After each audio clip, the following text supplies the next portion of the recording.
नमस्कार, आप देख रहे हैं नमन सत्य न्यूज और मैं हूं आपके साथ राहुल शुक्ला।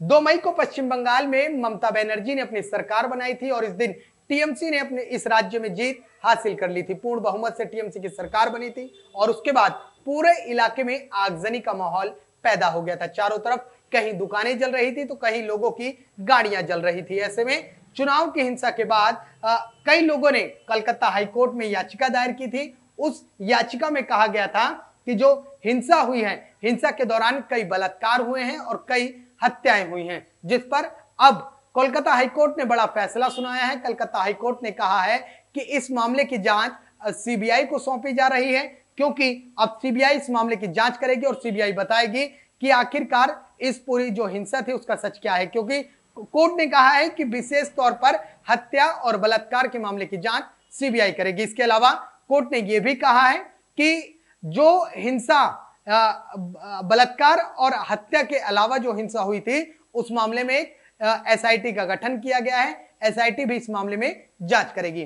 कोलकाता हाईकोर्ट ने इस मामले में लगभग 6 हफ्ते के अंदर सीबीआई को अपनी रिपोर्ट सौंपने को कहा है। कोर्ट ने कहा है कि इस मामले में एसआईटी और सीबीआई 6 हफ्ते के अंदर अपनी रिपोर्ट सौंपे। आपको बता दें कि 2 मई को जब ममता बनर्जी की सरकार बनी थी तो पूरा राज्य आगजनी हो उठा था, जैसा कि अभी हमने बताया आपको। इस दौरान हाल ही में कलकत्ता हाईकोर्ट ने एनएचआरसी को एक आदेश पारित किए थे और उसमें जांच करने को कहा था। एनएचआरसी ने उस अपनी रिपोर्ट में कहा कि दरअसल उस दरमियान जो दंगा हुआ, जो हिंसा फैली, वो एनएचआरसी के आरोपों के अनुसार वो दंगे सत्तारूढ़ दलों के लोगों ने लगाए थे। सत्तारूढ़ पार्टी के लोगों ने जो विपक्षी दल के मुख्य नेता थे उनके खिलाफ किया था और ऐसे में पुलिस ने किसी भी तरीके से कोई कार्रवाई नहीं की थी और इन लोगों ने पुलिस पर भी आरोप लगाए हैं।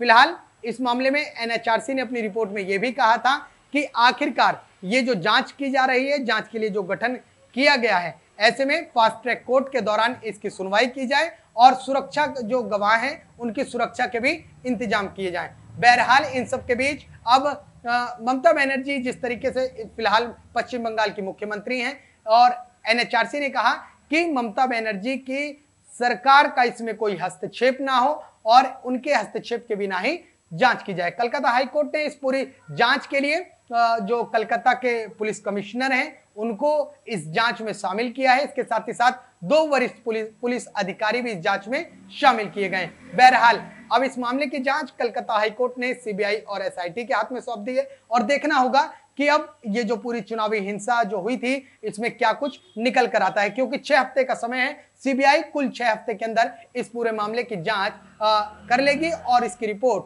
कलकत्ता हाईकोर्ट को सौंप देगी। इसके साथ ही कलकत्ता हाईकोर्ट ने यह भी कहा है कि कुछ हिंसा से जुड़े जो भी अगर कार्रवाई है वो ये दल करे, लेकिन अगर कोई भी गैर जरूरी कार्रवाई बिना कोर्ट के आदेश के ना सीबीआई करे और ना ही एसआईटी करे। ऐसे में फिलहाल अब इस मामले की जांच शुरू कर दी गई है।